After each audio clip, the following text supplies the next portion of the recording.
அல்லேலூயா. கர்த்தர் நல்லவர். இந்த காரியத்துக்காக நீங்கள் உங்கள் குடும்ப ஜெபத்தில் கூட நீங்கள் ஜெபிக்கும்படி உங்களை தாழ்மையாக கேட்டுக்கொள்கிறேன். கர்த்தர் நம்மோடு கூட பேசுவாராக. கடந்த நாட்களில் இந்த ஞாயிற்றுக்கிழமைக்காக நான் காத்திருந்த போது ஆண்டவர் எனக்கு தந்த ஒரு வசனத்தை நாம் இப்பொழுது தியானிக்க போகிறோம். அது யோவான் சுவிசேஷம் 14ஆம் அதிகாரம் 27ஆம் வசனம். யோவான் 14ஆம் அதிகாரம் 27ஆம் வசனத்தை வாசிக்கிறேன். சமாதானத்தை உங்களுக்கு வைத்து போகிறேன், என்னுடைய சமாதானத்தையே உங்களுக்கு கொடுக்கிறேன். உலகம் கொடுக்கிற பிரகாரம் நான் உங்களுக்கு கொடுக்கிறதில்லை. உங்கள் இருதயம் கலங்காமலும் பயப்படாமலும் இருப்பதாக. ஹல்லேலூயா. உங்கள் இருதயம் கலங்காமலும் பயப்படாமலும் இருப்பதாக. ஆமென். ஸ்தோத்திரம். கர்த்தருடைய நாமத்துக்கு மகிமை உண்டாவதாக. ஆமென். நம்முடைய ஆராதனை கீதங்களில் ஒரு பாடல் உண்டு, ஒரு பழைய பாடல். 736வது பாட்டு புஸ்தகம் வச்சிருக்கிறவங்க எடுத்துக்கொள்ளலாம். ஸ்தோத்திரம். நல்லா எல்லாரும் சேர்ந்து இந்த பாடலை பாடி ஒரே ஒரு கவியை மாத்திரம் நம்ம அதில் பாடி கர்த்தரை மகிமைப்படுத்த போகிறோம். ஸ்தோத்திரம். பாடிவிட்டு ஆமென் இந்த வசனத்தை நாம் தியானிக்கலாம். Praise the Lord. பயப்படாதே, பாரில் போதே, திகையாதே, கலங்காதே.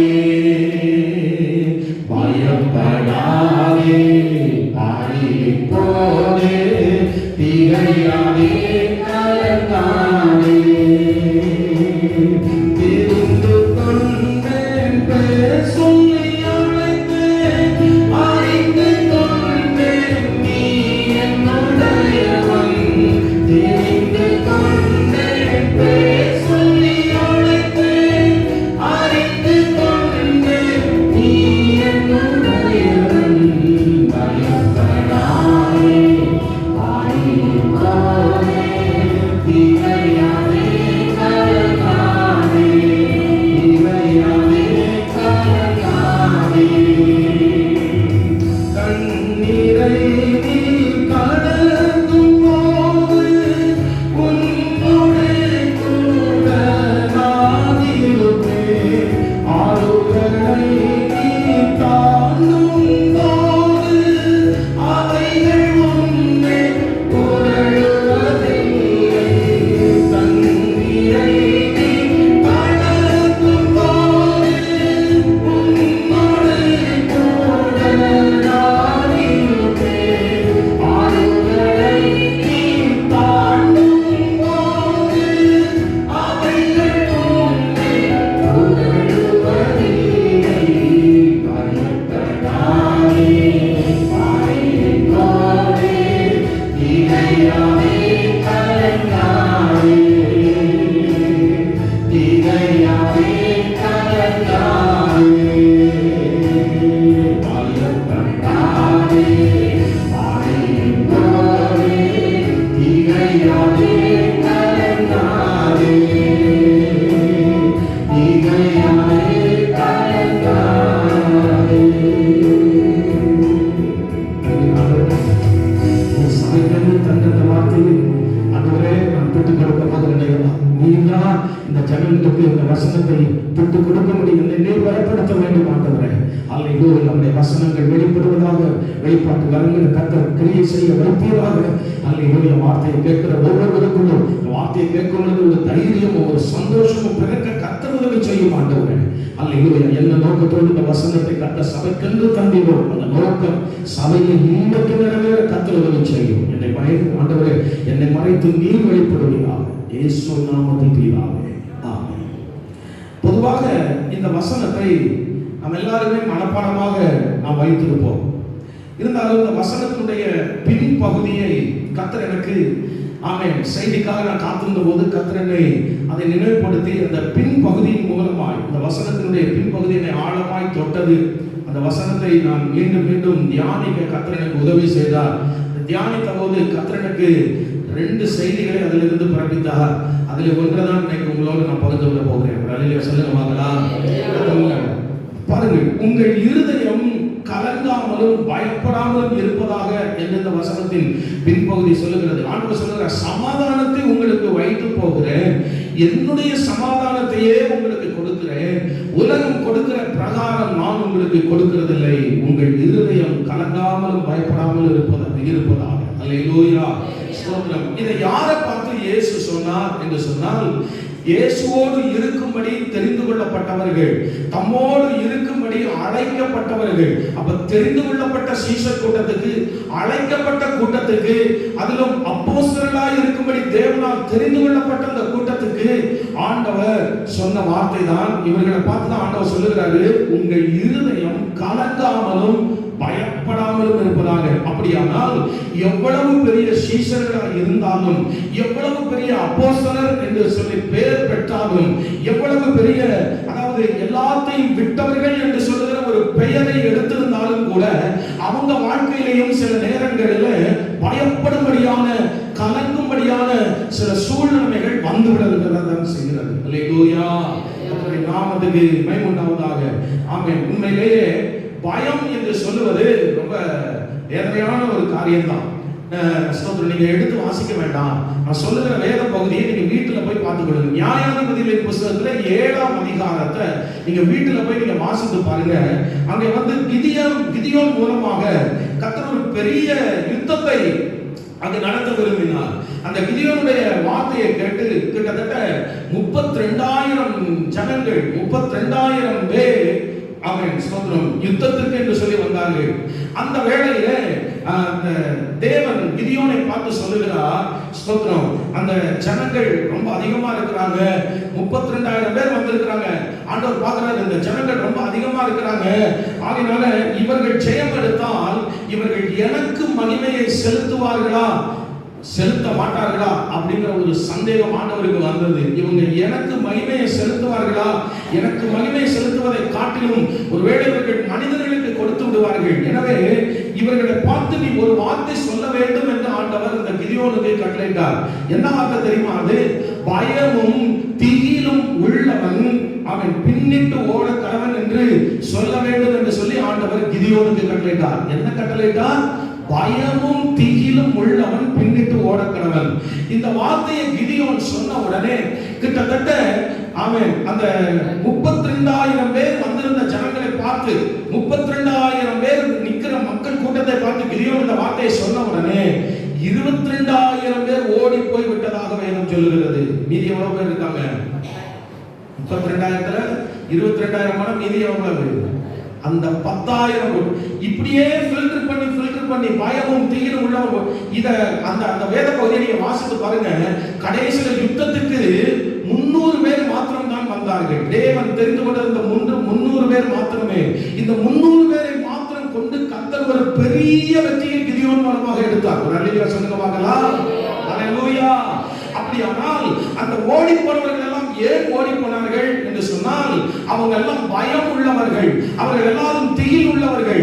ஆனால் அவர்கள் யுத்தத்துக்கு ஆரவாரித்து நின்றார்கள். நான் யுத்தம் பண்ண வேண்டும், எதிரியை ஜெயம் பெற வேண்டும் என்று சொல்லி அவங்க கையில் ஆயுதம் இருந்தது, அவர்களுக்கு நல்ல யுத்தம் பண்ணக்கூடிய திறமை இருந்தது, நல்ல பராக்கிரமசாலிகளாக இருந்தார்கள், தைரியமாய் வந்து நின்றிருந்தார்கள். ஆனா அவர்களுக்குள்ளும் ஒரு பயம் இருக்கத்தான் செஞ்சது. ஒரு அல்லேலூயா சொல்லுங்க பார்க்கலாம். அல்லேலூயா. கர்த்தருடைய நாமத்துக்கு மகிமை உண்டாவதாக. ஏன் இதை நான் சொல்றேன்னா, இந்த ஓடி போனவர்களை பலவீனர்களா மாற்றினது என்ன என்று நீங்கள் பார்த்தால், ஸ்தோத்திரம், பயம் அவர்களை பலவீனர்களாய் மாற்றி போட்டது. ஒரு காலத்துல யுத்தத்துக்கு நல்ல ஆரவாரிச்சு நின்னாங்க, யுத்தம் பண்ணுகிறதுக்கு அவங்க வந்து நின்றாங்க. ஆனா பயம் உள்ள வந்த உடனே அவங்களால அந்த யுத்தத்துல நிற்கவே முடியல. அல்லேலூயா. ஸ்தோத்திரம், ஸ்தோத்திரம். கர்த்தர் நல்லவர். அப்ப பாருங்க, இவர்களை பலவீனர்களாய் மாற்றினது, யுத்தம் பண்ண முடியாம அவர்களை ஓடி போக வைத்தது பயம். அல்லேலூயா. ரட்சிப்பை விட்டோ, அபிஷேகத்தை விட்டோ, கர்த்தருடைய ஊழியத்தை விட்டோ, எந்த காரியத்தை குறித்து, எந்த சூழ்நிலையிலும் அவன் ஓடி போகிறதுக்கு அல்ல, அவன் தைரியமா கர்த்தருக்காக இருந்து யுத்தம் பண்ணுகிறதுக்கு தான் கர்த்தர் நம்மை அழைத்திருக்கிறார். அல்லேலூயா சொல்லுங்க பார்க்கலாம். அல்லேலூயா. ஆகையால அந்த சீஷர் கூட்டத்தை பார்த்து அன்னைக்கு ஆண்டவர் சொன்னாரு, ஸ்தோத்திரம், ஆமென், உங்கள் இருதயம் பயப்படாமலும் கலங்காமலும் இருப்பதாக. ஆமென் சொல்லுங்க பார்க்கலாம். அப்ப நீங்க இதை சிந்தித்து விடுங்க. கிதியோனுடைய நாட்களில் யுத்தத்துக்குன்னு வந்து நின்னவங்களால யுத்தம் பண்ண முடியாம அவங்க ஓடி போனதுக்கு காரணம் பயம் என்று சொன்னேன். வேதம் சொல்கிறது, நீதிமொழிகளின் புத்தகம் 28 8ஆம் அதிகாரம் 1வது வசனத்தை நீங்கள் பார்ப்பீர்களானால், ஒருவரும் தொடராதிருந்தும் துன்மார்க்கர் ஓடி போகிறார்கள், நீதிமான்களோ எப்படி இருக்காங்க சொல்லுங்க, சிங்கத்தை போல தைரியமா இருக்கிறார்கள். ஒரு அல்லேலூயா சொல்லுங்க பார்க்கலாம். ஒரு கூட்டம் ஒருவரும் தொடராதிருந்துமே ஓடி போகிறது, ஆனா இன்னொரு கூட்டம் என்ன வந்தாலும் நாங்க நிற்போம் அப்படின்னு சிங்கத்தை போல தைரியமா இருக்கிறது. ஆண்டவர் உங்களை என்னை ஓடிப்பதற்கல்ல அழைத்தது, தெரிந்தெடுத்தது. ஆண்டவர் உங்களை என்னையும் அவருக்காக தைரியமா நிற்கிறதுக்கு தான் ஆண்டவர் நம்மை அழைத்திருக்கிறார். ஒரு அல்லேலூயா சொல்லுங்க பார்க்கலாம். யாருங்க தேவனுடைய பிள்ளை? தைரியமா நிக்கிறவங்க, பயப்படாம நிக்கிறவங்க, அந்த தைரியசாலிகள் தான் தேவனுடைய பிள்ளை. ஆமென் சொல்லுங்க பார்க்கலாம். 1 சாமுவேலின் புத்தகத்திலே 1 சாமுவேல் 16ஆம் அதிகாரம் 18ஆம் வசனத்திலே நம்ம தாவீதை குறித்து அங்க படிக்கிறோம். தாவீதை குறித்து, இந்த தாவீதை பற்றி அங்க என்ன சொல்லப்பட்டிருக்குன்னா, வாசிங்க.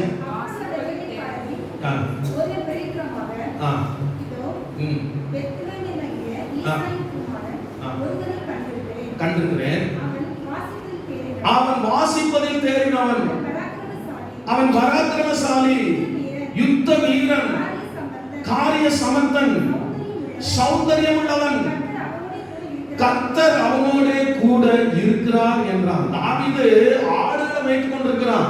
ஆனா வேதம் சொல்லுகிறது, அந்த நாட்கள்ல அவன் எப்படி இருந்தான்னா, ஆண்டவரோட பார்வையில அவன் யுத்த வீரன். அவன் சொல்லுங்க பார்க்கலாம். அல்லேலூயா. அவன் ஒரு யுத்த வீரன், அவன் வந்து பராக்கிரமசாலி என்பதாக அவன் வேதம் சொல்லுகிறது. அவன் வர்றான். இப்போ சேனை முழுவதும் பாத்தீங்கன்னா பயந்து போய் இருக்கிறது. ஆனா அந்த கோலியாத்துடைய சத்தத்தை கேட்டே அந்த சேனை முழுவதும் பயந்து போய் இருக்கும் பொழுது தாவீதை பார்த்தா, இவன் தைரியமா அந்த கோலியாத்துக்கு முன்ன வந்து நிற்கிறான். இன்னைக்கு இருக்கிற இந்த வார்த்தையை கேட்டுக்கொண்டிருக்கிற ஒவ்வொரு தேவ பிள்ளைகளுமே, உங்களுக்கு முன்னால நிற்கிற கோலியாத்து உங்களுக்கு தான் தெரியும். வியாதிக்கு முன்னால நீங்க தைரியமா நில்லுங்க. எதுக்கிற சத்துரு கூட்டத்துக்கு முன்னால நீங்க தைரியமா நில்லுங்க.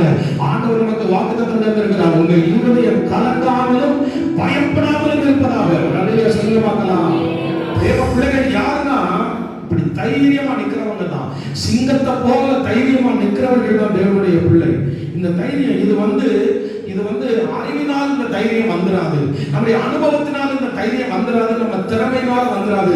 இந்த தைரியம் நமக்கு வரணும், இந்த தைரியம் நமக்கு வேணும்னா, ஆமென், வேதம் சொல்லுகிறதை பாருங்கள். அந்த வசனத்தை சொல்லுங்க. 1 யோவான் 4ஆம் அதிகாரம் 18ஆம் வசனத்தை பாருங்கள். 1 யோவான் 4ஆம் அதிகாரம் 18வது வசனம்.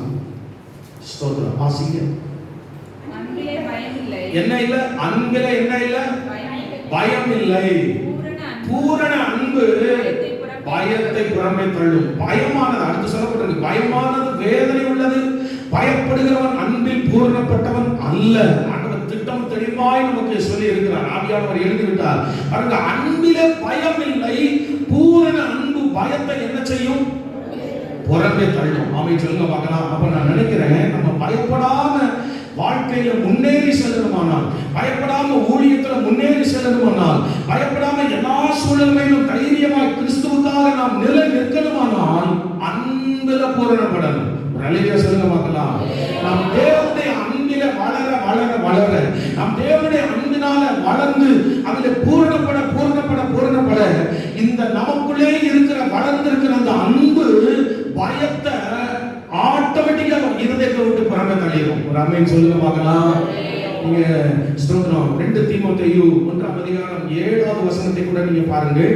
அதனால தான் பவுல் எழுதுகிறார், தேவன் நமக்கு என்ன ஆவியை கொடாமல், இங்க சில ஆவிகளை குறித்து பவுல் இந்த வசனத்தில் எழுதுகிறதை பாருங்க. பயமுள்ள ஆவியை கொடாமல் பலமும் அன்பும் தெளிந்த புத்தியும் உள்ள ஆவியை கொடுத்திருக்கிறார். இங்க ஒரு 4 ஆவிகளை பவுல் எழுதுகிறார். என்னென்ன ஆவி அதுன்னா, பயம் முதல்ல சொல்றார், பயமுள்ள ஆவியை கொடாமல். அப்ப பயம் ஆவி, அது ஒரு ஆவி. ஆமென். இந்த ஆவியை எதிர்க்கிறதுக்கு பலமுள்ள ஆவியை தர்றாரு, அன்பின் ஆவியை தர்றாரு, தெளிந்த புத்தி உள்ள ஆவியை தர்றாரு. ஆமென் சொல்லுங்க பார்க்கலாம். அல்லேலூயா. கர்த்தருடைய நாமத்துக்கு மகிமை உண்டாவதாக. அப்ப பயம் நம்முடைய இருதயத்தை விட்டு வெளியே போகணும் அப்படின்னு சொன்னா, பயப்படாம கிறிஸ்துவுக்காக கர்த்தருக்காக எந்த சூழ்நிலையிலும் எந்த இடத்திலும் யாருக்கு முன்பு கர்த்தருக்காக நாம் நிற்கணுமானால், ஆமென், நமக்குள்ள நம்முடைய இருதயம் அன்புல பூரணப்பட்ட இருதயமா இருக்கணும், அன்பினால நிறையப்பட்ட இருதயமா இருக்கணும். அன்புல நம்ம வளர வளர வளர பயமானது வெளியே போயிட்டே இருக்கும். ஆமென் சொல்லுங்க பார்க்கலாம். அல்லேலூயா. ஸ்தோத்திரம் ஸ்தோத்திரம். கர்த்தருடைய நாமத்துக்கு மகிமை உண்டாகட்டும். அப்ப பயத்தின் ஆவி வரும்போது நம்ம கிட்ட என்ன ஆவி இருக்கணும்னா அன்பின் ஆவி இருக்க வேண்டும். ஆமென் சொல்லுங்க பார்க்கலாம். இந்த அன்பின் ஆவி நம்ம கிட்ட இருந்தா பயத்தை கிட்டவே நெருங்க விடாது. ஆமென் சொல்லுங்க பார்க்கலாம். அப்ப பயம் இல்லாத வாழ்க்கை வாழ்றதுக்கு இன்னொரு ஆவியை ஆண்டவர் நமக்கு தரார். அது என்ன ஆவி சொல்லுங்க, சத்தமா சொல்லுங்க. அன்பின் ஆவி. ஆமென் சொல்லுங்க பார்க்கலாம். அல்லேலூயா. ஸ்தோத்திரம் ஸ்தோத்திரம். ரோமருக்கு நிருபம் 5ஆம் அதிகாரம் 5ஆம் வசனத்துல அதான் பவுல் எழுதுகிறார், நமக்கு அருளப்பட்ட பரிசுத்த ஆவியினால் தேவ அன்பு நம்முடைய இருதயங்களிலே என்ன செய்யப்பட்டிருக்கிறது, ஊற்றப்பட்டிருக்கிறது. ஆமென் சொல்லுங்க பார்க்கலாம். ஏன் இந்த பரிசுத்த ஆவியை ஆண்டவர் நம்முடைய இருதயங்களிலே ஊற்றி கொடுத்தார் தெரியுமா? ஸ்தோத்திரம். வெறுமனே சும்மா கையை தட்டுறதுக்கும் குதிக்கிறதுக்கும் ஆவியில நிரம்பிட்டு ஆவியில நிரம்பினு சொல்லிட்டு சேர உடைக்கிறதுக்கும் பாய கிழிக்கிறதுக்கும் அல்ல. எந்த எதிர்மறையான சூழ்நிலையும் கிறிஸ்துவுக்காக தைரியமாக நிற்கிறதுக்கு அந்த அன்பை கர்த்தர் நம்முடைய இருதயத்தில் ஊற்றி கொடுத்தார். அல்லேலூயா. இந்த அன்பு அப்ப பரிசுத்த ஆவி நம்முடைய உள்ளத்துல வந்த உடனே, நமக்குள்ள வந்த உடனே தேவனுடைய அன்பினால நம்முடைய உள்ள நிரம்ப ஆரம்பிச்சிடும். ஆமென் சொல்லுங்க பார்க்கலாம். நம்முடைய இருதயத்துக்குள்ள அந்த அன்பு வந்த உடனே பயம் ஆட்டோமேட்டிக்காக வெளியேறுகிறது. ஆமென் சொல்லுங்க. ஆமென். இப்படி தேவனுடைய அன்பினால நிறையப்பட்டவர்கள் வேதம் சொல்லுகிறது. ரோமர் ஆமென் 8ஆம் அதிகாரம் 28ஆம் வசனம் பாருங்க. வேகமா வாசிங்க. அவருடைய தீர்மானத்தின்படி அழைக்கப்பட்டவர்களாய் தேவனிடத்தில் அன்பு கூறுகிறவர்களுக்கு சகலமும் ஒண்ணு விடாம எல்லாம் நன்மைக்கு ஏதுவாக நடக்கிறது. எதையும் குறித்து நீங்க கலங்காம தைரியமா ஆண்டவரை சந்தோஷமா மகிமைப்படுத்துங்க பார்க்கலாம். அல்லேலூயா. ஏன் எல்லாம் நமக்கு நன்மையா நடக்க போகிறது? யாருக்கு? அவர்ல அன்பு கூறுகிறவர்களுக்கு. ஆமென் சொல்லுங்க பார்க்கலாம். அல்லேலூயா. கலாத்தியர் 1ஆம் அதிகாரம் 15ஆம் வசனத்தை பார்க்கும்போது தாயின் கர்ப்பத்தில் இருக்கும்போதே தேவன் உங்களை தெரிந்து கொண்டார் என்பதாக பவுல் எழுதுவார். அந்த வசனத்தை வாசிங்க. தாயின் வயிற்றில் இருந்தது முதல் என்னை பிரித்தெடுத்து தம்முடைய கிருபையினால் அழைத்த தேவன். அல்லேலூயா. நான் தாயின் கர்ப்பத்தில் இருக்கும்போதே தேவன் அவன் என்னை தெரிந்து கொண்டார், என்னை அழைத்தார் என்பதாக பவுல் இங்கே எழுதுகிறார். அல்லேலூயா. சொல்லுங்க, சத்தமா சொல்லுங்க பார்க்கலாம். அப்ப ஒவ்வொருவருமே நாம இதை உணரணும். தாயின் கர்ப்பத்தில் இருக்கும்போதே ஆண்டவர் என்ன அவருக்குன்னு தெரிந்து கொண்டாரு, அவருக்குன்னு என்ன அழைச்சிட்டாரு அப்படின்னு நீங்க நம்புனீங்க, விசுவாசிச்சீங்கன்னு சொன்னா இதை உணர்ந்த தேவர்களுடைய உள்ளம் எப்பொழுதுமே அன்புனால நிறையப்பட்டுட்டே இருக்கும். ஆமென் சொல்லுங்க பார்க்கலாம். அல்லேலூயா. அல்லேலூயா. கர்த்தருடைய நாமத்துக்கு மகிமை உண்டாவதாக. இதை உணர்ந்த தேவ பிள்ளைகள் எப்பொழுதும் அவருடைய அன்பை உயர்த்தி கொண்டே இருப்பாங்க. அவருடைய அன்பை பாடி கீர்த்தனம் பண்ணிக்கொண்டே இருப்பாங்க. அல்லேலூயா. அப்படி அந்த அன்பை உணர்ந்து அவர் அந்த அன்பில மூழ்கிற, அந்த அன்பில வளர்கிற தேவ பிள்ளைகளுக்கு வேதம் சொல்லுகிற பவுல், இதே பவுல் எழுதுகிறார், சகலம் அவர்களுக்கு நன்மைக்கு ஏதுவாக நடக்கிறது. எதுக்கு நீங்க பயப்படணும்? அந்த காரியம் இந்த காரியம், அந்த கவலை இந்த கவலை ஏன் உங்களுக்கு? வசனத்துல உறுதியா இருங்க. ஆமென் சொல்லுங்க பார்க்கலாம். அல்லேலூயா. ஆமென். அதனாலதான் ஆண்டவர் பேதுருவை அழைச்ச உடனே பேதுருவை பார்த்து பேதுருவை ஊழியத்துக்கு அழைக்கும் போதே அவனை பார்த்து, உனக்கு திறமை இருக்கா, உனக்கு கல்வி இருக்குதா, உனக்கு பணம் செல்வம் இருக்குதா, இதெல்லாம் ஆண்டவர் கேட்கல. ஆண்டவர் அவன்கிட்ட கேட்ட முதல் கேள்வி, உன்கிட்ட அன்பு இருக்கா? அல்லேலூயா. நீ என்னில் அன்பு கூறுகிறாயா? ஆமென் சொல்லுங்க பார்க்கலாம். அல்லேலூயா. சொல்லுங்க பார்க்கலாம். சத்தமா சொல்லுங்க பார்க்கலாம். ஆண்டவர் பேதுருட்ட அதை மாத்திரம் தான் பார்த்தார். ஞானம் இருக்கா, திறமை இருக்கா, கல்வி இருக்கா, படிப்பு இருக்கா, செல்வம் இருக்கா, எதுவுமே பார்க்கல ஆண்டவர். அன்பு கூறியப்பா அதான் கேட்டார். பேதுரு கண்கலங்க சொன்னார் ஆண்டவர்கிட்ட, ஆமா ஆண்டவரே. அதை சொன்ன உடனே அந்த பேதுருவுக்கு ஆண்டவர் சொன்ன வார்த்தை என்ன தெரியுமா? இதுவரையிலும் நீ ஏன் உன்னோட இஷ்டப்படி அவன் உனக்கு எல்லாம் நடந்தது, உன் இஷ்டப்படி எல்லாம் நடந்தது. ஆனா நீ முதிர் வயது உள்ளவன் ஆகும்போது ஸ்தோத்திரம், உன்னை வேறு ஒருவன் என்ன செய்வான்? அரை கட்டி கொண்டு அவனுடைய இஷ்டத்தின்படி தான் நீ போக வேண்டியிருக்கும். உன் இஷ்டப்படிலாம் நீ நடக்க முடியாது. அவன் சொல்லுங்க பார்க்கலாம். அல்லேலூயா. அப்படின்னா இந்த பேதுருவை ஸ்தோத்திரம் பாருங்க, இவனுடைய எதிர்கால ஊழியங்களை எல்லாம் ஆண்டவர் அணிஞ்சு வச்சிருந்தார். இந்த பேதுரு ஆண்டவருக்காக வைராக்கியமா நிற்பாங்கிறத அன்னைக்கு ஆண்டவர் அறிஞ்சுதான் அன்னைக்கு கேட்டாரு, என்னில் அன்பு கூறுகிறாப்பா அப்படின்னு ஆண்டவர் கேட்டார். ஆமென், சொல்லுங்க பார்க்கலாம். அன்பு கூறுறேன்னு சொன்ன உடனே ஆண்டவர் சொன்ன அந்த வார்த்தைக்கு பேதுரு பயப்படவே இல்லை. ஆமென், சொல்லுங்க பார்க்கலாம். சரி ஆண்டவர் எல்லாவற்றையும் விட்டு பின்னால ஆண்டவருக்கு பின்னால வந்து விட்டார். ஆமென், சொல்லுங்க பார்க்கலாம். கர்த்தருடைய நாமத்துக்கு மகிமை உண்டாவதாக. பேதுருவோட உள்ளம் அன்பினால நிறைஞ்சிருந்ததுனால ஆமென், நீ இளவயது உள்ளவனாய் இருக்கும்போது உன்னை நீயே அரை கட்டி கொண்டு நடந்த ஆமென், ஆனா நீ முதிர் வயது உள்ளவனாகும் போது வேறு ஒரு அந்த வசனத்தை வாசிங்க. யோவான், நீ இளவயதுள்ளவனாய் இருந்தபோது உன்னை நீயே அரை கட்டி யோவான் 21:18 இருக்குது. உனக்கு இஷ்டமான இடங்களிலே நடந்து திரிந்தாய். நீ முதிர் வயதுள்ளவன் ஆகும்போது உன் கைகளை நீட்டுவாய். வேறொருவன் உன் அறையை கட்டி உனக்கு இஷ்டமில்லாத இடத்துக்கு உன்னை கொண்டு போவான் என்று மெய்யாகவே உனக்கு சொல்லுகிறேன். அல்லேலூயா, கர்த்தருடைய நாமத்துக்கு மகிமை உண்டாவதாக. அப்ப இதுவரை உன் இஷ்டப்படி நீ நடந்த, ஆனா என்னில் அன்பு கூறுகிறேன்னு நீ சொல்லிட்டியா, இனிமே உன் இஷ்டம் அல்ல, உன் வாழ்க்கையில என் இஷ்டம் நிறைவேறும். அப்படின்னு சொல்லுங்க பார்க்கலாம். அல்லேலூயா, கர்த்தருடைய நாமத்துக்கு மகிமை உண்டாவதாக. இன்னைக்கு நிறைய பேர் ஆண்டவரை தன்னோட இஷ்டத்துக்கு வளைக்கணும்னு தான் பாக்குறாங்க. ஆமென், தன்னோட இஷ்டத்துக்கு ஆண்டவரை வளைக்கிறது அல்ல கிறிஸ்தவ வாழ்க்கை. கிறிஸ்தவ வாழ்க்கை என்பது ஆண்டவரோட இஷ்டத்துக்கு ஒவ்வொரு நாளும் வளைஞ்சு கொடுக்கிறது தான் கிறிஸ்தவ வாழ்க்கை. புரிந்தவங்க ஆமென் சத்தமா கர்த்தரை மேன்மைப்படுத்திக்க பார்க்கலாம். அல்லேலூயா, நம்ம இஷ்டத்துக்கு ஆண்டவரை வளைக்கிறது, நம்ம இஷ்டத்துக்கு வசனத்தை வளைக்கிறது, நம்ம இஷ்டத்துக்கு உபதேசத்தை வளைக்கிறது, அதல்ல கிறிஸ்தவ வாழ்க்கை. அதுக்கெல்லாம் ஆண்டவர் தெரிந்து கொண்டது. ஆமென், எவ்வளவு கடினமானாலும், எவ்வளவு ஆமென் எதிர்ப்புகள் ஆனாலும், எவ்வளவு பிரச்சனையானாலும், ஆண்டவரே நான் உங்க இஷ்டத்துக்கு நான் என்ன வளைஞ்சு கொடுக்கிறேன்னு சொல்லும் பொழுது ஆண்டவர் நம்ம கூட இருப்பார். ஆமென், சொல்லுங்க பார்க்கலாம். அல்லேலூயா, கர்த்தருடைய நாமத்துக்கு மகிமை உண்டாவதாக. ஸ்தோத்திரம் ஸ்தோத்திரம் ஸ்தோத்திரம். பாருங்க, ஆபிரகாம் ஆண்டவர் அழைச்சார். அவனை ஆண்டவர் வெள்ளியும் பொன்னும் உடைய பெரிய சீமானா ஆக்கினார். அவனுக்கு அவன் விரும்பினதை கொடுத்தார். விரும்பினதுக்கு மேலாகவும் ஆண்டவர் அவனுக்கு கொடுக்க தான் செஞ்சார். அவன் சொல்லுங்க பார்க்கலாம். அப்படி இருக்கும்போது ஒரு நாள் ஆண்டவர் அவன்கிட்ட கேட்கிறாரு, அப்பா நான் உனக்கு கொடுத்த இந்த ஈசாக்க நீ மோரியா மலை மேல கொண்டு போய் நீ எனக்கு பலி செலுத்து. அல்லேலூயா, அது சொல்லும் பொழுது நான் சொல்ற இடத்துல நீ கொண்டு போய் பலி. ஆதியாகமம் 22ஆம் அதிகாரம் 2வது வசனத்தை வாசிங்க. நான் உனக்கு சொல்லுகிற அந்த இடத்துல, நான் குறிக்கிற இடத்துல நீ போய் பலி செலுத்து. நான் சொல்ற வாசிங்க.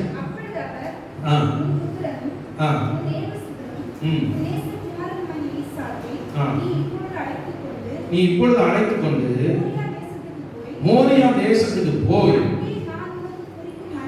பாருங்க, அங்கே நான் உனக்கு குறிக்கும் மலைகள் ஒன்றின் மேல் அவனை தகன பலியாக பலியிடு என்று ஆண்டவர் சொன்னார். ஆமென், சொல்லுங்க பார்க்கலாம். அல்லேலூயா, இத சொல்லும்போது எப்பா நீ உன் பிள்ளை ஈசாக்க கூட்டிட்டு போன ஆண்டவர் சொல்லல. அதுல நிறைய வார்த்தைகள், உன் புத்திரனும் உன் ஏகசுதனும் உன் நேசகுமாரனுமாகிய ஈசாக்கை நீ என்ன செய், அழைத்து கொண்டு போ அப்படின்னு ஆண்டவர் சொன்னார். ஆமென், சொல்லுங்க பார்க்கலாம். அல்லேலூயா, ஆபிரகாமுக்கு அப்ப இந்த வார்த்தையின்படியே தெரிகிறது, ஆபிரகாமுக்கு ஈசாக்கு யாருன்னா நேசகுமாரன். ஆமென், சொல்லுங்க பார்க்கலாம். பிரியமான குமாரன், முதிர் வயதுல கிடைச்ச பிள்ளை. திருமணமாகி இவருக்கு இந்த ஆபிரகாமுக்கு ரொம்ப வருஷமா பிள்ளை இல்லாம இருக்காது. ஆனா 100வது வயதுல அவருக்கு பிள்ளை கிடைச்சது. ஆமென், சொல்லுங்க பார்க்கலாம். 100வது வயதுல அந்த பிள்ளை கிடைச்சது. அந்த பிள்ளைய இவர் எவ்வளவு அப்ப நேசிச்சிருப்பாரு பாருங்க. அல்லேலூயா, சொல்லுங்க பார்க்கலாம். அல்லேலூயா, இந்த பிள்ளைய தான் பாருங்க ஆண்டவர் என்ன சொன்னார்னா, ஆமென், இந்த பிள்ளைய தான் ஆண்டவர் நீ நான் குறிக்கிற மலைகள் ஒன்றின் மேல் கொண்டு போய் இந்த பிள்ளை நீ எனக்கு தகன பலியாக பலியிடு அப்படின்னு ஆண்டவர் சொன்னார். அல்லேலூயா, இப்ப பிள்ளையை கேட்ட ஆண்டவருக்கு ஆபிரகாம் சந்தோஷத்தோடு எடுத்துக்கொண்டு போனாரா, முறுமுறுத்துட்டு எடுத்துட்டு போனாரா? சந்தோஷத்தோடு தூக்கி கொண்டு போனார். ஆமென், சொல்லுங்க பார்க்கலாம். தூக்கிட்டு போகும்போது பிள்ளை கேட்கிற, அப்பா கத்தி இருக்குது, கட்டை இருக்குது, ஆமென், பலிபீடம் இருக்குது, ஆனா பலிக்கான ஆடு எங்கப்பா அப்படின்னு அந்த பிள்ளை கேட்குது அப்பா பார்த்து. அப்போ அப்பா என்ன சொன்னாரு, ஆபிரகாம் கர்த்தர் பார்த்துக் கொள்வார், அன்பு சங்கடத்தையும் தாங்கும். ஒரு அல்லேலூயா சொல்லுங்க பார்க்கலாம். அந்த ஆபிரகாமோட இறுதி அன்பினால நிறையப்பட்டிருந்தது. இந்த அன்பு அதான் வேதம் சொல்லுங்க, அன்பு சகலத்தையும் தாங்கும். ஆமென் சொல்லுங்க பார்க்கலாம். ஆமென். இப்ப இந்த இவர் வந்து ஸ்தோத்திரம் பாருங்க, பிள்ளை அப்படி கேட்ட உடனே இவர் சொல்றாரு, அப்பா அதெல்லாம் கர்த்தர் பார்த்து கொள்ளுவா.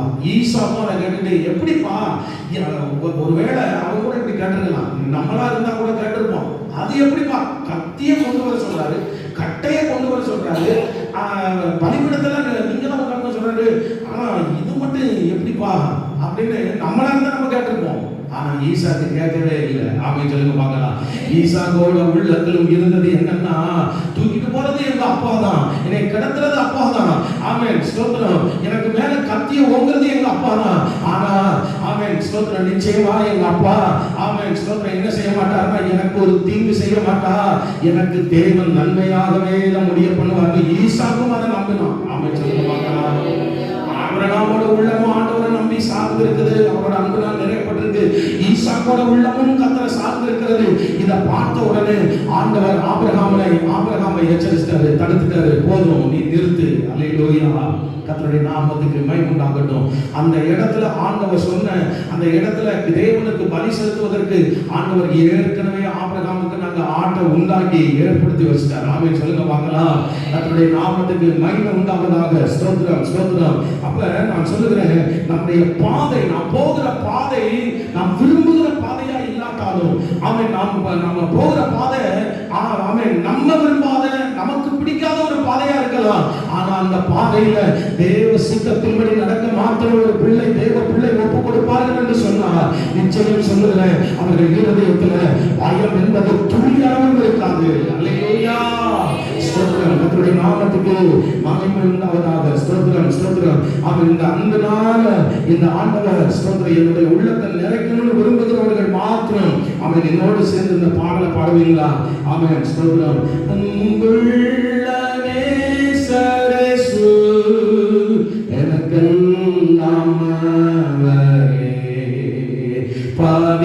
பதினாயிரம் பேர்களை சிறந்தவர் அவர் பள்ளத்தாக்கிலே அவர் காலை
அப்படியே கீழ்ப்படிந்தான். காரணம் எதுவுமே பயப்படல, எதுக்குமே பயப்படல, நம்பி நான் சார்ந்த. அப்ப அன்பு பயத்தை புறம்பே தள்ளும். ஆமென் சொல்லுங்க பார்க்கலாம்.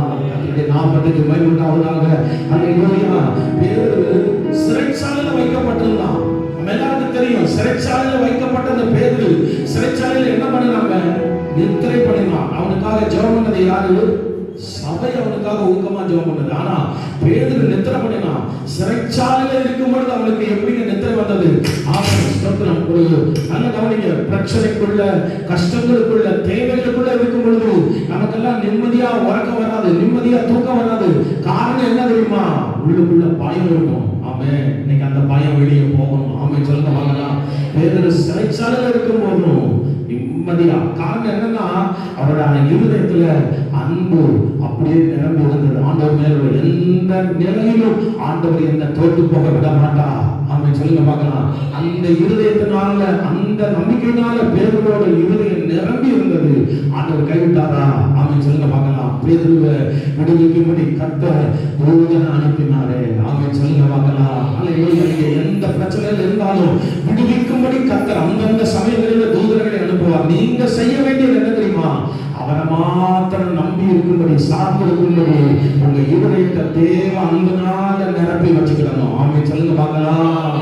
அப்ப அன்பு நம்முடைய உள்ளத்துக்குள்ள வந்துட்டுனா முதல்ல இந்த அன்பு செய்யற காரியம் பயத்தை புறமே தள்ளி விடுகிறது. பயத்தை உள்ள இருக்க விடாம வெளியே தள்ளுது. ஆமே சொல்லுங்க பார்க்கலாம். அப்ப தேவன் இன்னைக்கு தேடுகிறது யாரை தெரியுமா? அந்த சபையில, இந்த பல்ல ஃபுல் காஸ்பல் சபையில தேவனுடைய கண்கள் அவருக்காக தைரியமா இருக்கிறவரு. ஆமென். சேனையை அவருடைய கண்ணை தேடிக்கொண்டிருக்கிறது. எத்தனை பேர் என்ன சூழ்நிலை வந்தாலும், எத்தனை பாடுகள் கஷ்டங்கள் வந்தாலும், நான் ஆண்டவருடைய சித்தத்தை நிறைவேற்ற போகிறேன், தைரியமா நான் கர்த்தருக்காக நிற்க போகிறேன், சிங்கத்தை போல நான் தைரியமா நிற்பேன் என்று எத்தனை பேர் ஆமென் ஆண்டவருக்காக ஒப்பு கொடுக்கிறீர்கள்? அல்லேலூயா. கர்த்தருக்காக நாம் தைரியமா இருக்க. அப்ப அன்பு, தேவ பயத்தினால், தேவ பலத்தினால, தேவ அன்பினால நம்முடைய உள்ளம் நிரப்பப்பட்டிருந்தால் அன்பு பயத்தை புறம்பே தள்ளிவிடும். ஆமென் சொல்லுங்க பார்க்கலாம். அப்போஸ்தலனாகிய பவுலின் இடத்துல அகபு தீர்க்கதரிசி சொல்லுகிறான். அப்போஸ்தலர் 21 10 11 12 13 வசனங்கள் எல்லாம் பாருங்க, வாசிங்க. அவன் எங்களிடத்தில் வந்து பவுலுடைய கச்சையை எடுத்து தன் கைகளை கால்களை கட்டிக்கொண்டு, கவனிக்கிறீங்களா வசனத்தை? இந்த கச்சை உடையவனை எருசலேமில் உள்ள யூதர் இவ்விதமாய் கட்டி புறஜாதியார் கைகளில் ஒப்பு கொடுப்பார்கள் என்று பரிசுத்த ஆவியானவர் சொல்லுகிறார் என்றார். இவைகளை நாங்கள் கேட்ட பொழுது எருசலேமுக்கு போக வேண்டாம் என்று நாங்களும் அவ்விடத்தாரும் அவரை வேண்டிக் கொண்டோம். அதற்கு பவுல் நீங்கள் அழுது என் இருதயத்தை ஏன் உடைந்து போக பண்ணுகிறீர்கள்? எருசலேமில் நான் கர்த்தராகிய இயேசுவின் நாமத்திற்காக கட்டப்படுவதற்கு மாத்திரமல்ல, மரிப்பதற்கும் ஆயத்தமாய் இருக்கிறேன் என்று சொன்னார். அல்லேலூயா. கர்த்தருடைய நாமத்துக்கு மகிமை உண்டாவதாக. இந்த வேத பகுதியில நாம் வாசிக்கிறோம். இந்த அப்போஸ்தலனாகிய பவுலினிடத்திலே அகபு என்கிற இந்த தீர்க்கதரிசி வந்து சொல்லுகிறான், கட்டுகளும் காவல்களும் உனக்கு வைக்கப்பட்டிருக்கிறது. இதை கேட்ட உடனே அந்த ஜனங்கள் அழுகிறார்கள். அப்ப அழுததை பார்த்த உடனே பவுல் சொல்றாரு, நீங்க அழுது என் இருதயத்தை ஏன் உடைந்து போக பண்ணுகிறீங்க? அல்லேலூயா. நீங்க அழுது என் இருதயத்தை உடைந்து போக பண்ணாதீங்க. நான் வந்து கர்த்தருக்காக கட்டப்படுவதற்கு மாத்திரமல்ல, அவருக்காக மரிக்கவும் நான் ஆயத்தமா இருக்கிறேன் என்று பவுல் சொன்னார். அல்லேலூயா. கர்த்தருடைய நாமத்துக்கு மகிமை உண்டாவதாக. அப்ப கட்டுகளை குறித்து நான் பயப்பட மாட்டேன், காவல்களை குறித்து நான் பயப்பட மாட்டேன். ஏன் ஒருவேளை எனக்கு மரணமே வந்தாலும் மரணத்துக்கும் நான் பயப்பட மாட்டேன். ஆமென். கர்த்தருக்காக மரிக்கிறதற்கும் ஆயத்தமாக இருக்கிறேன் என்று சொன்னார். அல்லேலூயா. ஸ்தோத்திரம். பவுல் கட்டுகளை பார்த்து, காவலை பார்த்து, ஆமென் ஸ்தோத்திரம், பயந்து நிற்கல. ஆமென் சொல்லுங்க பார்க்கலாம். பவுல் கட்டுகளை, தனக்கு முன்னாக வைக்கப்பட்டிருந்த கட்டுகளை பார்க்கல, காவலை பார்க்கல. அப்ப எதை பார்த்தாருன்னா, அந்த கட்டுகளை எல்லாம் உடைக்கிற, அந்த காவல்கள் இருந்து விடுவிக்கிற கர்த்தரை மாத்திரம் பார்த்தார். ஒரு அழகிய சொல்லுங்க பார்க்கலாம். ஹல்லேலூயா. அப்ப நிச்சயமா சொல்லுகிறேன், இதற்கு அந்த அப்போஸ்தலனாகிய பவுலோட உள்ளத்துல நிரம்பி இருந்த அன்பு நமக்கு இன்னைக்கு வேணும். ஆமென் சொல்லுங்க பார்க்கலாம். பேதுருவோட உள்ளத்துல ஆண்டவரோட அன்பு ஆமென் நிரப்பி இருக்கிறது. ஆபிரகாமோட உள்ளத்துல அன்பு நிரப்பி இருக்கிறது. பவுலோட உள்ளத்துல ஆண்டவரோட அன்பு நிரப்பி இருக்கிறது. இவங்க உள்ளத்துல எல்லாம் பயம் துளி அளவும் வரவே இல்லை. ஆமென் சொல்லுங்க பார்க்கலாம். அல்லேலூயா. நாம் பயப்படுகிற கிறிஸ்தவர்களாய் அல்ல, தைரியமாய் கிறிஸ்துவுக்காக நிற்கிறவர்கள் இந்த கடைசி நாட்களில் நிற்க வேண்டும் என்பதற்காக இன்னைக்கு இந்த ஆராதனை வந்திருக்கிற நம்ம எல்லாரையும் பார்த்து கர்த்தர் பேசுகிறார். ஆமென் சொல்லுங்க. அல்லேலூயா. அப்ப ஒன்று, அன்பு நமக்குள்ள இருந்த அந்த அன்பு பயத்தை புறமே தள்ளிடும். இரண்டாவது, இந்த அன்பு நமக்குள்ள என்ன செய்யும் கேட்டீங்கன்னா, 2 நாளாகமம் 20ஆம் அதிகாரம் 3வது வசனத்தை வாசிங்க. 2 நாளாகமம் 23.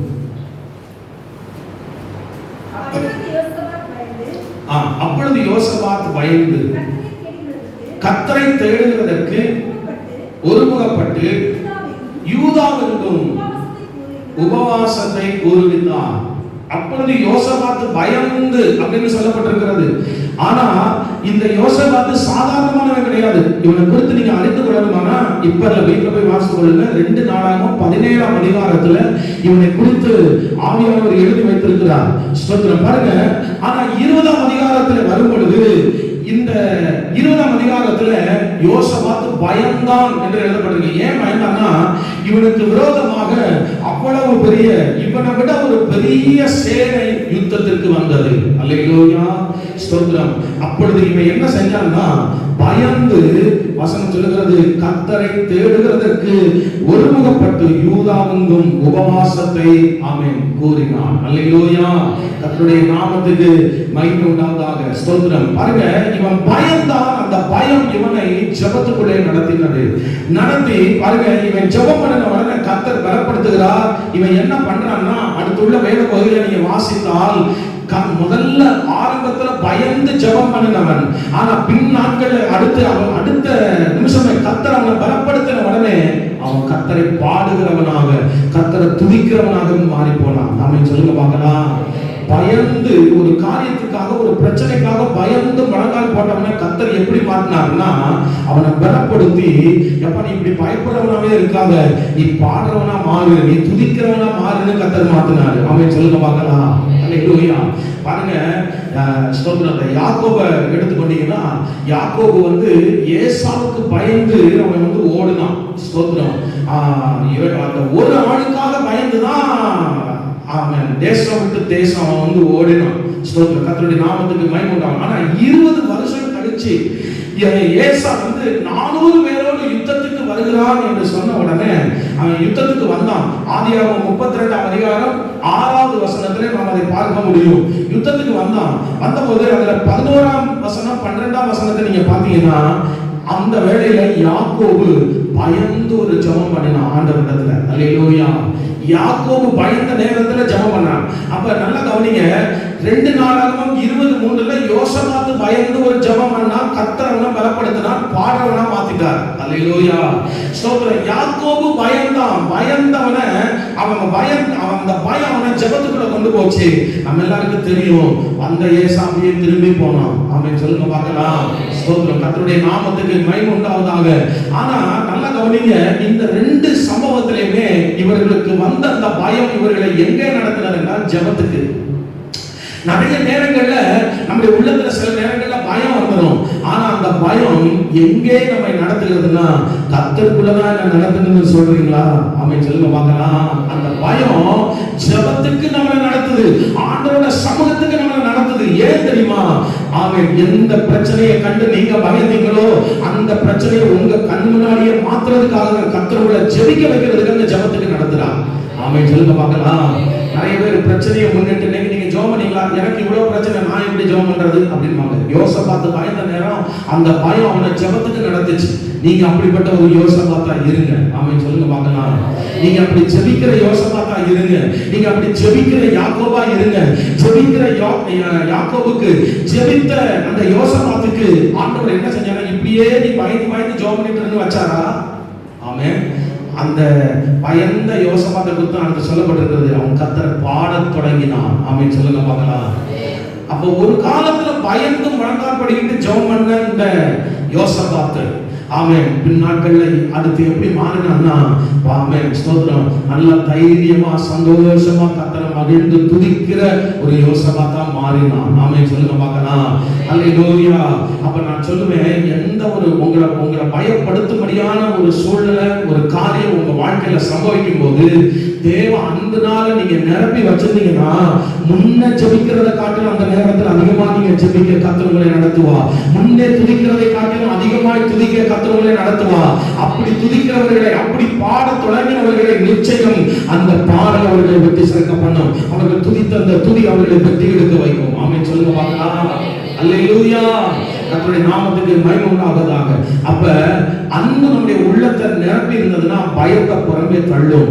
அன்பு நம்முடைய உள்ளத்தை நிரப்பி இருந்ததுன்னா இந்த அன்பு நம்மை பாட வைக்கும். ஆமென் சொல்லுங்க பார்க்கலாம். அல்லேலூயா. கர்த்தருடைய நாமத்துக்கு மகிமை உண்டாவதாக. இந்த ரெண்டு காரியங்களும் நம்முடைய வாழ்க்கையில இருந்தது என்று சொன்னால் கர்த்தர் நம்முடைய வாழ்க்கையில ஒரு காரியத்தை செய்ய ஆரம்பிக்கிறார். அது என்ன தெரியுங்களா? அதுக்கு பிறகு நான் சங்கீதம் 23:4 அந்த பகுதியை வாசிக்க, நான் மரண இருளின் பள்ளத்தாக்கிலே நடந்தாலும் பொல்லாப்புக்கு நான் என்ன செய்யணும்? பயப்படேன். தேவரீர் என்னோடு கூட இருக்கிறீர், உமது கோல் உமது தடி என்னை தேற்றுங்கள். சங்கீதக்காரன் சொல்லுகிறார், நான் மரண இருளின் பள்ளத்தாக்கிலே நடந்தாலும். யாரு? சங்கீதக்காரன் சொல்றார், நான் மரண இருளிலே பள்ளத்தாக்கு, மரண இருளின் பள்ளத்தாக்கிலே நடந்தாலும். எதுல அந்த வார்த்தையை கவனிங்க. நான் அதை நீங்க புரிஞ்சுக்கிறதுக்கு தான் திரும்ப திரும்ப கேட்கிறேன். எதுல நடந்தாலும் மரண இருள். பரிசுத்தவான்களுக்கு பாதாள இருள் கிடையாது, மரண இருள். ஆமென் சொல்லுங்க பார்க்கலாம். ஏசாயா பாருங்க 50ஆம் அதிகாரம் 10வது வசனத்தை நீங்கள் வாசிக்கும்படி கேட்கிறேன். ஏசாயா 50:10 வாசிங்க. உங்களில் எவன் கர்த்தருக்கு பயந்து அவருடைய தாசனின் சொல்லை கேட்டு தனக்கு வெளிச்சம் இல்லாததினால் இருட்டிலே நடக்கிறானோ அவன் கர்த்தருடைய நாமத்தை நம்பி தன் தேவனை சார்ந்து கொள்ள கடவன். அல்லேலூயா. அப்ப கர்த்தருக்கு பயந்தவனுக்கும் கூட சில நேரங்கள்ல அவன் இருள் வரத்தான் செய்யும். இந்த இருள் என்ன செய்யும் அப்படின்னு கேட்டீங்கன்னா, அந்த இருள் ஒருவேளை யாத்திராகமத்தின் புஸ்தகம் 10ஆம் அதிகாரம் 21ஆம் வசனத்தில் அந்த இருள் அவர்களை வந்து தடவி கொண்டிருக்க செய்தது. அல்லேலூயா. நீங்க வாசித்து பாருங்க. ஸ்தோத்திரம். யாத்திராகமம் 10:21 வாசிங்க.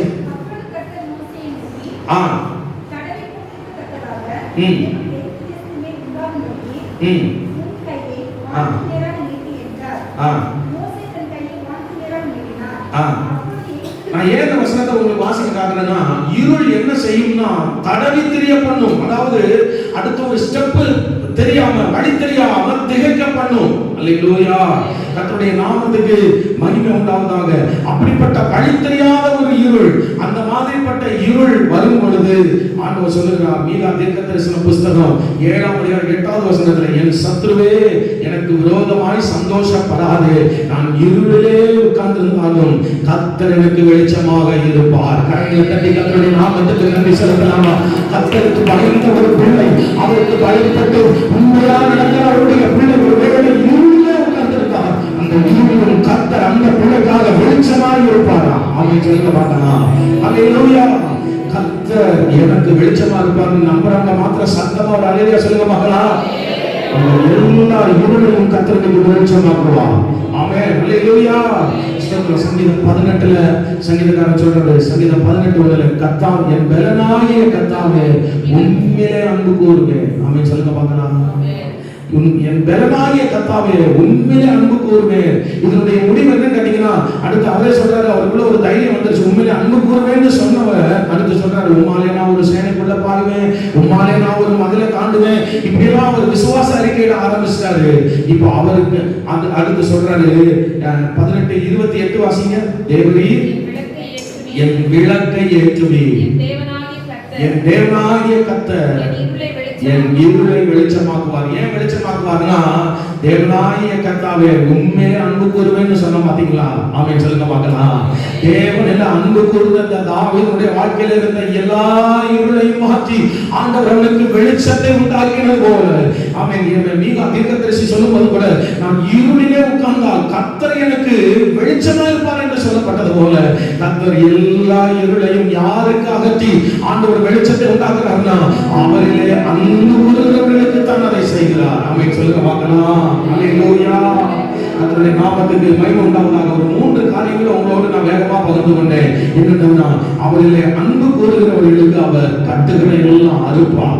அவரிலே அன்பு கூறுகிறவர்களுக்கு விரோதமாய் எழும்புகிற எதிரிகளை அவர் அதம் பண்ணும்படி அவர்களை கர்த்தர் பாட வைப்பார்.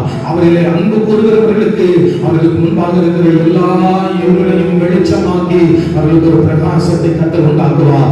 நல்ல கர்த்தரான நேசிக்கிறவர்கள் இப்பொழுது ஸ்தோத்திரம் ஸ்தோத்திரம் ஆண்டவருடைய அன்பில் நாம் இன்னும் வளர்வதற்கு தான் கர்த்தர் இதை நம்மோடு பேசினார். இன்னும் ஆண்டவரோட அன்பில் நான் வளரணும், இன்னும் ஆண்டவரோட அன்பில் நான் பூரணப்படணும் அப்படின்னு ஒரு மாற்றம் உள்ளவர்கள் மாத்திரம் ஆமை கண்களை மூடி அல்லேலூயா ஸ்தோத்திர சமாதானத்தை உங்களுக்கு வைத்து போகிறேன். என்னுடைய சமாதானத்தை அல்ல ஆமை ஸ்தோத்திர நான் உலகம் கொடுக்கிற பிரகாரம் கொடுக்கிறது இல்லை. ஆமை என்னுடைய சமாதானத்தையே கொடுக்கிறேன். அல்லேலூயா உங்களுடைய இருதயம் கலங்காமலும் பயப்படாமலும் இருப்பதாக ஆண்டவர் சொன்னாரு.